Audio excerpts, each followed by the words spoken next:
1 Corinthians chapter 13, we are picking up in verse 8.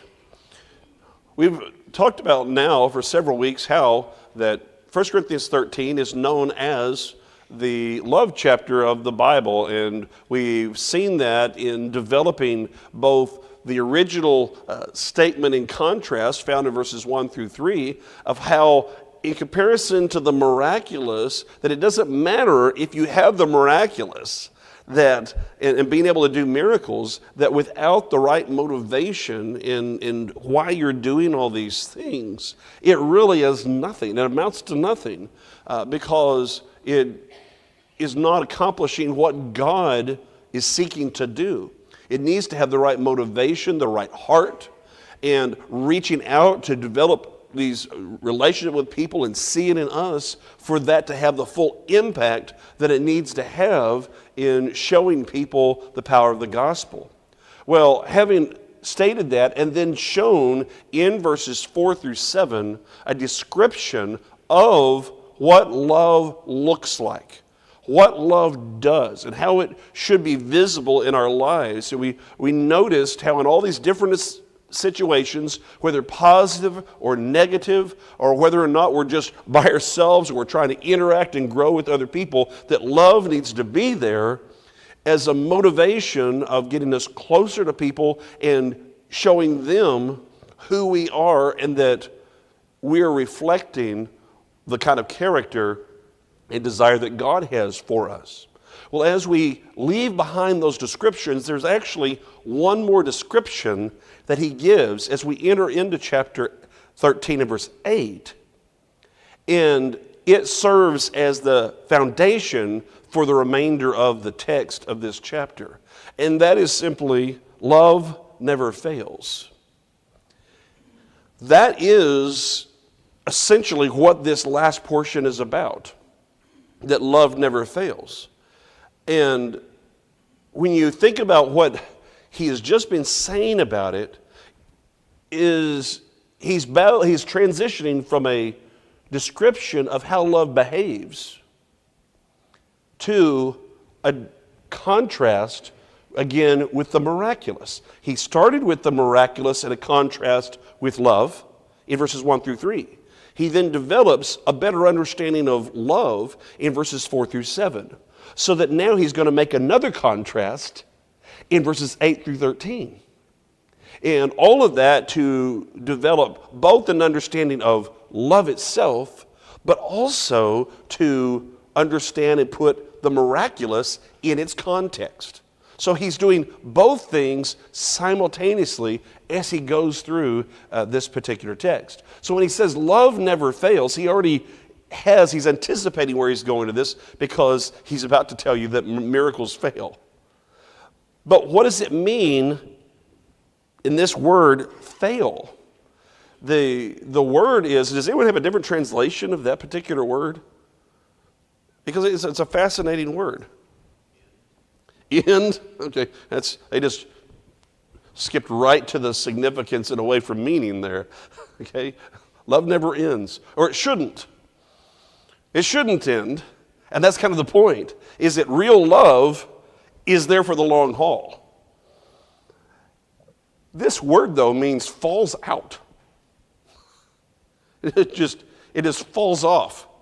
And if you think about the idea of falling off, is when you're around somebody and if you have love, there's never a situation in which this just drops off the cliff and is gone.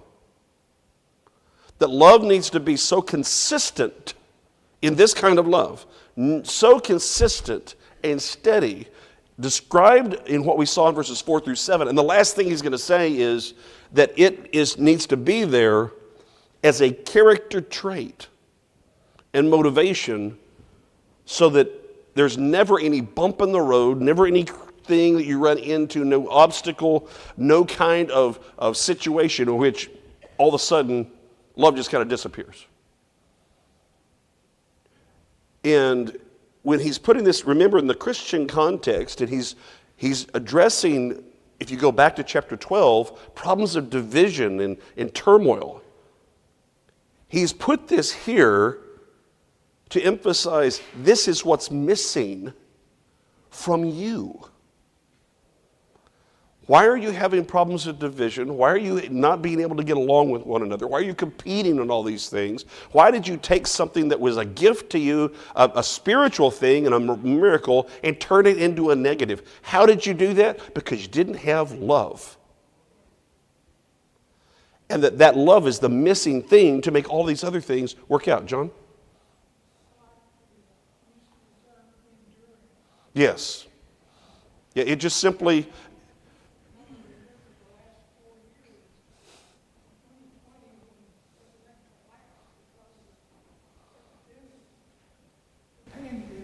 Mm-hmm. We stay together. Yeah. We're still worshiping. That's right. It's still going on. You just keep on. And that's why, we looked in verse 7 about the nature of the bears on things and then endures on things operating in those relationships, whatever is going on, is that you're just there. And then he finishes with, over all of these, is that it needs to just keep on keeping on. And that's in every all these situations and relationships he's talking about, is that it just keeps on. Now, he's going to use this, and then he's going to make a contrast, okay? And when you look at what comes next, he says, never fails, not even ever situation. That's the word there, okay? Never falls off the cliff. But, contrast. Whether there are prophecies, they will fail. Now here's where it gets really interesting, because that's not the same word. It is a word that instead it's going to come up again, so I'm going to try to show how these are a little bit different. Prophecies, and here we remember we have to keep our context going all the way back to chapter 12. He's now addressing something that fell into that list of miraculous kind of activity. And you see that when he says prophecies, they will fail, whether they're tongues, they will cease, whether there's knowledge, it will vanish away. He's not talking that preaching is going away. He's not talking about language is going away. And he's not talking about information is going away. When we turn over to chapter 12, though, we see that these are a sampling, okay, a sampling of the miraculous gifts that are included when you look in verse 7 through 11. That these are the informational and the activities that he's been talking about. He used that in the earlier portion as well from chapter 13. So he's really looking at that as a whole, and that's important because that's where the contrast begins. Is love never falls off. Okay, there's not any kind of that's the nature of it. It's going, but instead something is a different character about these things, and he says first of all prophecies, they will be, and I'm going to make it a little bit too literal probably here. He's going to make them inert. It's just going to dry up. You're not going to be able to have that to rely on to say. If the idea of prophecy was you were given information to pass on in the speaking of it, and that process is just going to be, when you think of the word, the root word is where we get our word argon from. Any science people here? I'm in Brown Trail, so it's kind of a silly question. Okay, so you have argon gas. Why? What is it known as? It's an inert gas, right? And it doesn't react. Nothing happens. It comes from this word, okay, or related. So the whole idea is, and it's strengthened, is saying it's just not going to do anything. It's just not going to do anything. Love is to go on and on and on and on, and prophecies are going to go, stop. Okay, that's done. The next thing he says is, whether there are tongues, they will cease. This is a different one. This just means, it does mean just stop. We already looked, chapter 12 as well as earlier in 13, what are tongues here? What is it referring to? languages, okay? And this was, again, it's not languages all of a sudden we're going to go back before the Tower of Babel, okay? No, he's talking about miraculously the ability to speak a language that you previously could not have spoken. That ability is going to just stop. Now, that is quite interesting if you think about the problem they were having, which did center around this particular gift, as we'll see going into chapter 14. And that's just all of a sudden you've been highly valuing your ability to speak in tongues and everyone's jealous of you. And now he says that thing's coming to a halt. That's not going to be around forever. It's just going to go away. And then he comes back and he's going to use yet a third sample from all these miraculous gifts. It says, whether there is knowledge, it will vanish away. So you had this word of knowledge, and he collapses it into knowledge. It says, that's going away. And that's that same idea of vanish away in the New King James is the same word that's translated fail regarding prophecies. I don't know what they were thinking. They translated that. But the whole idea is it's inert. That ability is just not going to be there. So, in three categories, all that are representative of this miraculous, that they were prized so much, he's telling them there is a time coming where that's all going away. And that's why it's so important that he led with love should never go away. Love itself isn't going to. And so it's both love as an idea isn't going anywhere. That's ongoing. God is love. But it also should be ongoing in us. And then the next thing he says is, guess what, y'all? I just said you need all these. Because those gifts are not what you think they are. You need to make sure you get love in your life. And then he says, because love is what's going to endure. It's going to keep on keeping on. Those miraculous gifts, they're not like that. You're making your identity around those things. That's gone. Okay? It's to use kind of a common vernacular, this idea of that Superman's becoming Clark Kent and he can't do anything about it. Okay? He'd better really be a good Clark Kent. Because all the power's gone. And so if you didn't develop somebody, a character, and everything was about who you are in terms of power that's going away, who are you when that goes away? Now, just think about the difficulty then. Remember, the first thing we have to do is establish what it meant then before we go applying it.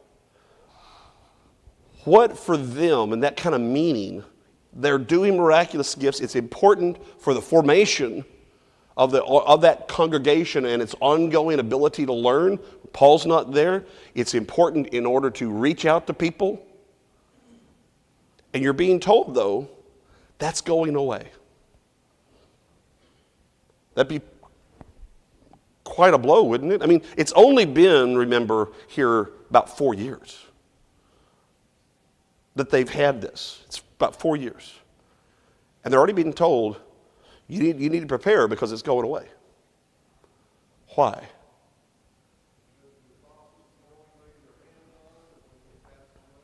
Okay, that's right. There weren't the apostles. Number one, the apostles were the only means they had it. They only had it because Paul had given it to them. The apostles were already scattered around. There weren't going to be more people coming in to lay hands on them. Paul could, but he's kind of telling, is there a real good reason for him to do that with them having problems? Don't think so. But it was done in actually a more kind of direct and limited way. We tend to assume that they just went in and willy-nilly gave all these miraculous gifts to everybody. It was far more concentrated than that for a particular purpose in each congregation. And so here we have these people, and they're being told this, but the reason it's a problem is what the danger is letting their identity become the gift and not the character of Christianity. So I want you to think now, when you think about this how this can develop, are there ways in which, now removed from miraculous gifts, but where you can develop an identity that is not what it's supposed to be as the New Testament church? Is there a way in which this applies? Obviously, you take the miraculous out of it, but the problem was they were in danger. Why he's confronting them on this is that they were a congregation that was caught up and consumed in identity that centered around the miraculous and not around the character of love, whether from what God has done or what they should be. That's why he's putting these next to one another. So we take pride in, just think about who you are, what you take pride in, right? People all the time, when you say your job, okay? You have a particular job. A lot of times you have your jobs can, not always, serve as kind of an aspect of your identity. And if you get to where you're more about your job and people know you as your job and you know you as your job more than your roles in your family, your friends, or as a Christian, this is who I am. What happens when that's stripped from you? Who are you now? You've got a whole crisis going on, and I'm trying to show you that sometimes we can develop an identity when we're supposed to be identifying with Christ and Christianity, and that this is the core of who we are, that is centered on the way in which we behave, and that love is our motivation, that Christ is the character, our holiness is who we are about, and that living for Christ now is what we do.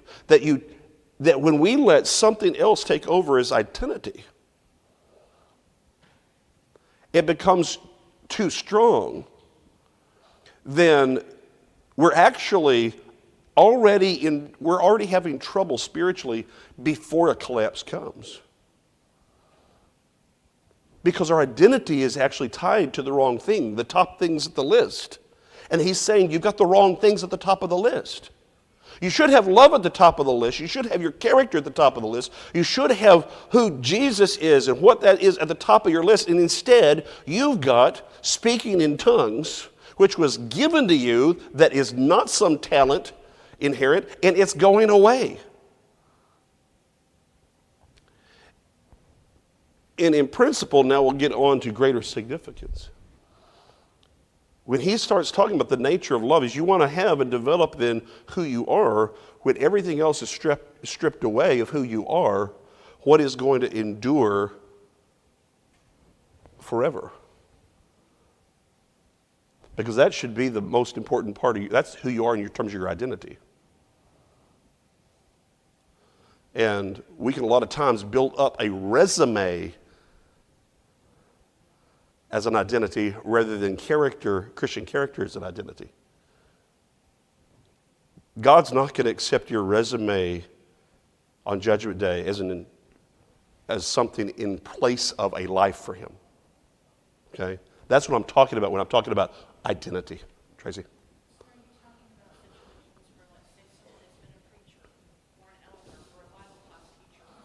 They have an identity within that congregation for what they do, and something happens that is no longer the case. They no longer serve that way, and they stop being faithful. Yeah, okay, that's a good illustration of it. What Tracy's saying, and I've known instances of this, where if someone is not serving in a particular capacity of, say, importance, where they are looked at as being somebody, then their whole life collapses. They're not even faithful Christians. Because they had tied up, in terms of what it meant to be a Christian, to recognition or job, not to Christ and character. Brock?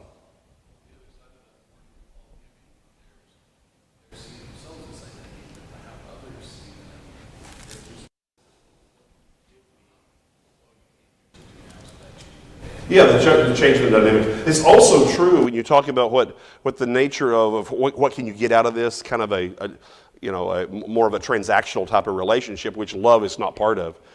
But yeah, it becomes an issue. The other thing is that what we don't often realize is that Other people that are outside will see your identity for what it is often before you do. They will note what really matters to you, who you really are, what drives you. Most times, someone outside coming in will notice that before you will. Okay, and that's what Paul is addressing here for their benefit.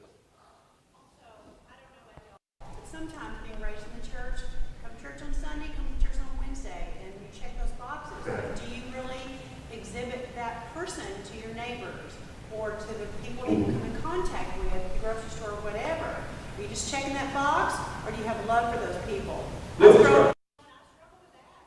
Yeah, that's exactly what we're talking about. It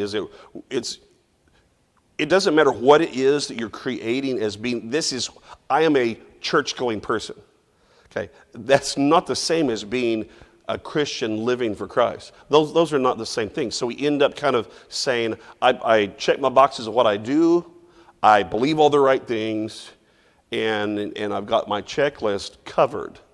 But that is really oftentimes something that is, it's a very external way to view something that should be deeply internal. And that's the difference why he went straight on to love, because of how love, in terms of inward motivation and character, that right fixes a lot of the external things.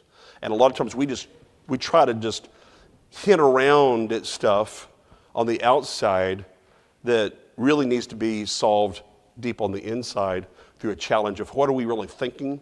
Who are we really?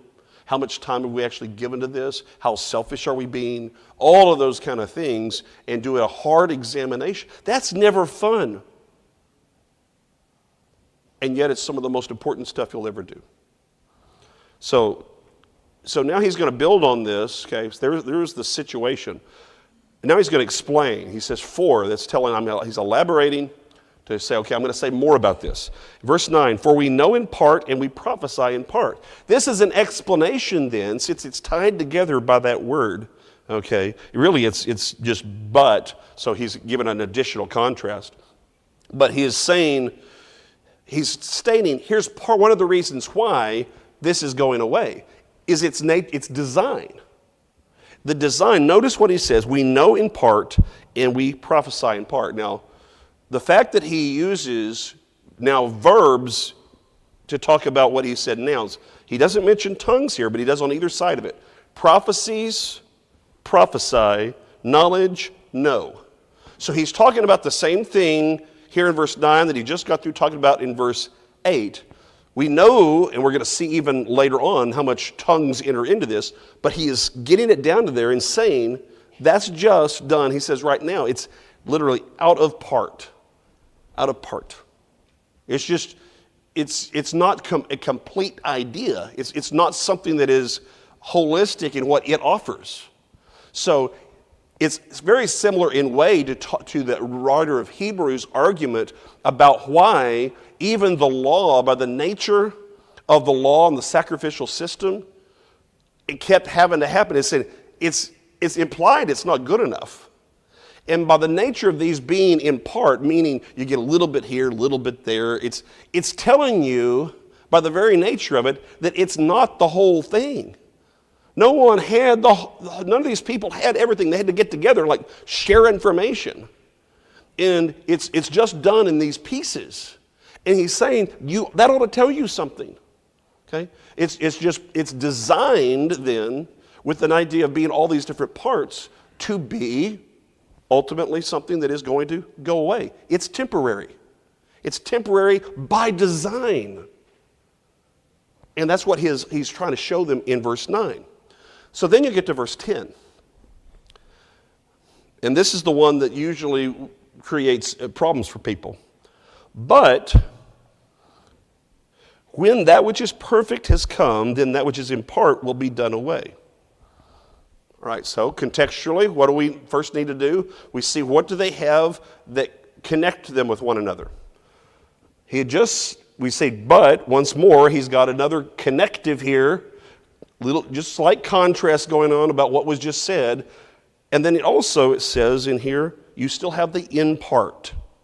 So he's still talking then about these miraculous gifts that were designed to be temporary, and that were they all combined, they had to all cooperate, which is his point in chapter 12. They all had to kind of work together to get ultimately to, here you go.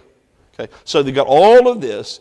That's what is then, that which is in part will be done away. That word done away, because we need to have fun with our words, is the exact same word that we found in chapter 8 that was translated as fail and vanish. Okay, so we've got our third offering of what these words are. Paul intended you to connect these things, though. That these ideas, they're just going to go away. And what's going away? The things that are in part. What are the things in part? Verse 9, the miraculous. So designated that we're operating as a synecdoche, that is a small portion standing for the greater whole. He chose 3 and then 2, but it stood for everything that we saw in chapter 12, 7 through 11. But that doesn't tell us, so we've identified what's going away. But the key is when he says, but when, okay, and it's whenever, here's the identifying time, or something happens that signals this is going to take place. And it's that which is perfect has come. Now that's where your big argument ends up happening. What is, and no one shout out any answers, that which is perfect? I mean, if most of you have been through this more than once, so you know the answer. We're trying to look at how other people see the answer too, and then to work the text to see what is found in the text. Okay, Saria? Before I became a Christian, I just thought it was when Christ comes back. Okay. But then I that's one way that people say is that which is perfect has come. So it's that which is perfect is talking about Christ. That is one thing that is floated out there. What's another one? What now? I still didn't hear. He said the Bible. The Bible, okay, that's where we're going. So it's the Bible. That which is perfect is the Bible. There's one other idea of which I'm aware. Does anyone have an NIV? I know you don't want to out yourself, maybe. Kidding. Completeness. Okay, it used to be perfection was the original, I think, that they put in there. Okay, and so then it was a perfect state of things, which kind of had a post-millennial feel to it. But now we're going to look at this. So those are kind of the options. The nature of this word is part of it. I'm glad that we get completeness out of it. The thing is, though, is that this is not the word, the noun completeness or completion or perfection. It is the adjective that is the complete or perfect thing. That which is perfect, singular. Okay? And it is neuter. It's not the perfect one. It's the perfect thing. So it's not completeness grammatically. It's not the perfect one grammatically.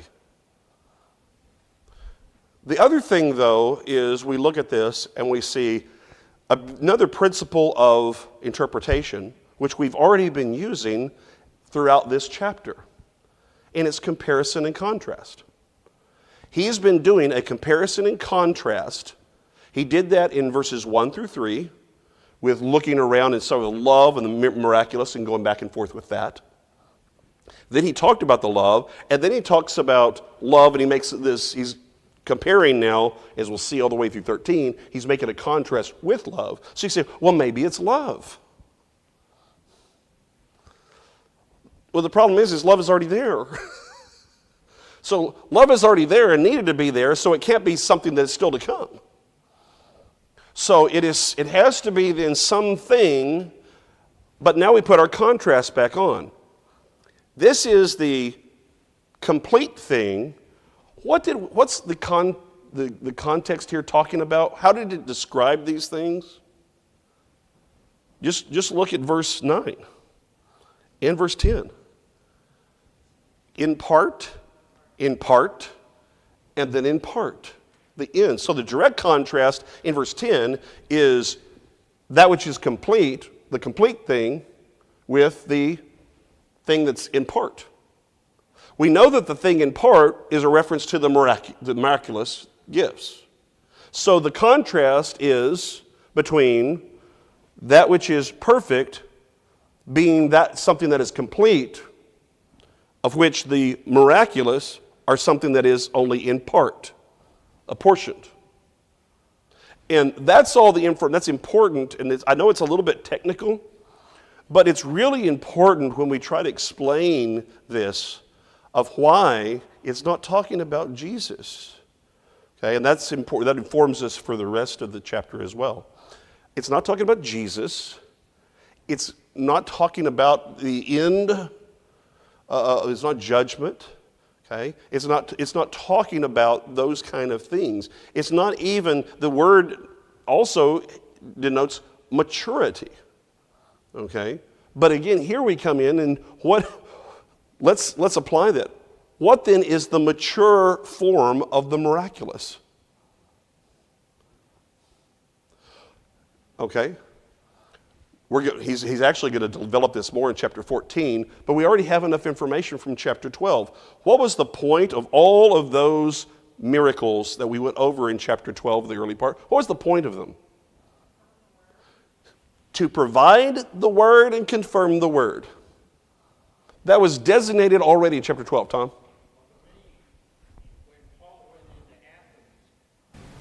He approached it that they knew who all these gods were, but then they had that idol to the unknown God, and he says, I'm going to tell you who's that God.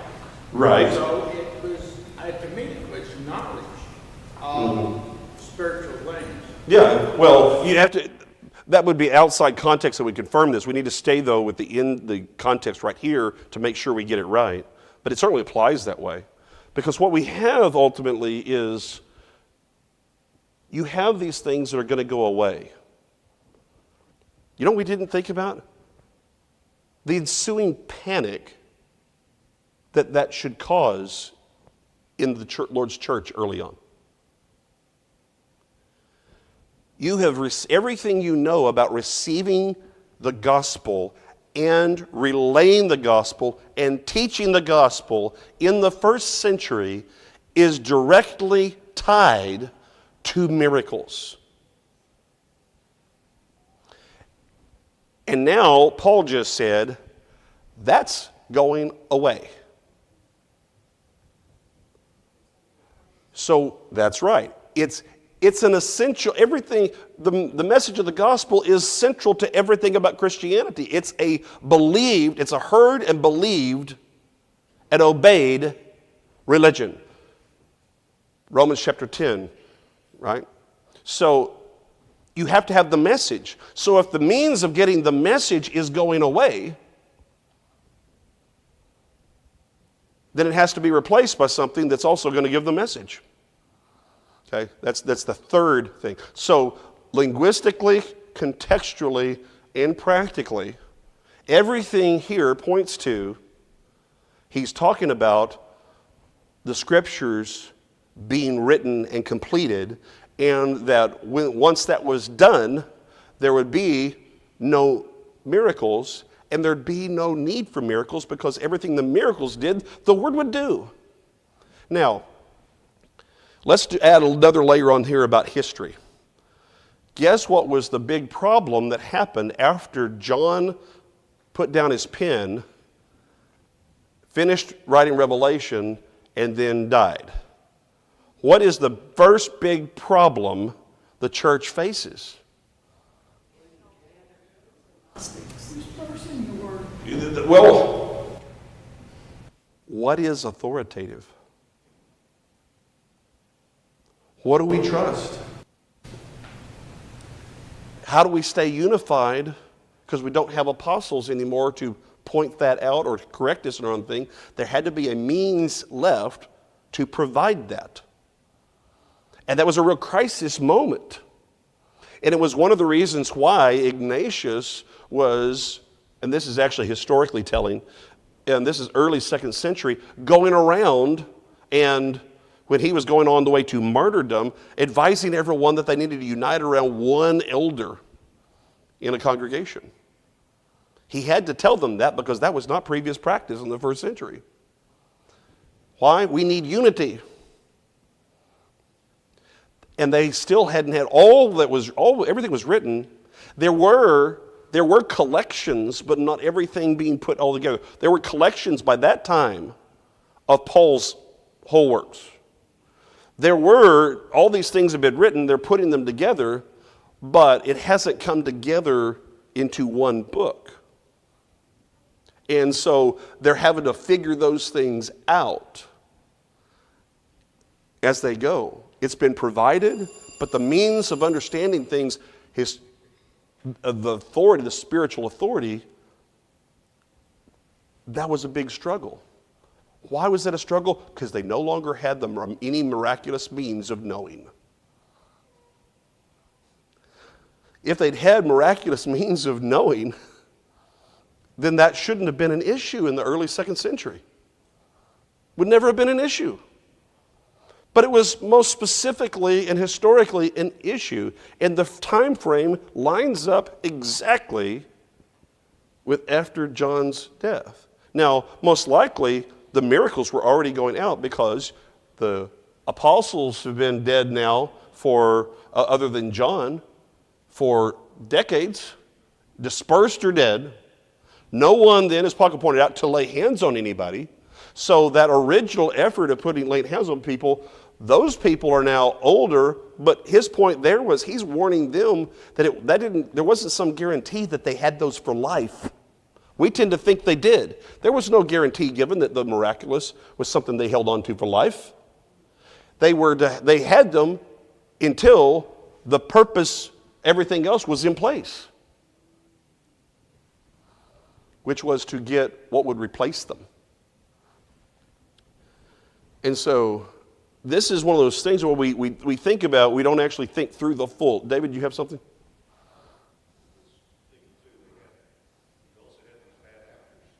Yes.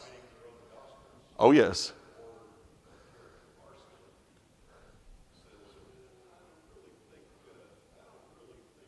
These gospels were genuine.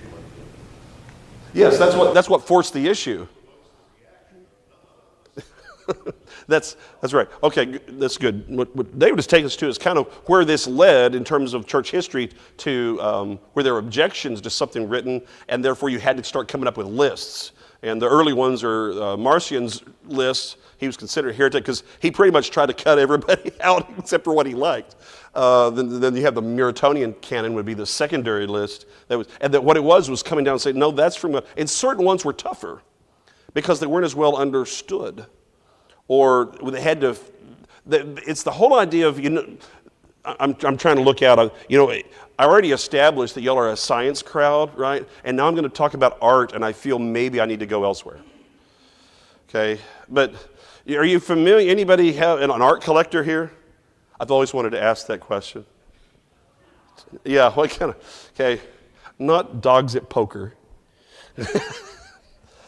Okay, but the idea of, you're familiar with the idea of the provenance of a painting, which has to do with tracing its lineage to see that it's authentic? Okay?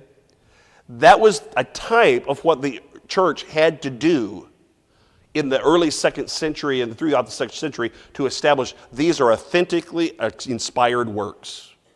Why? Because they didn't have a direct miraculous means of knowing. Okay? So, what I'm trying to point out is that Paul told them beforehand, this is coming. They needed to hear it because they were putting too much confidence in it. They needed to be putting confidence in the message and the development of that message within them in terms of character, beginning with love. Why? Because all that other is going away.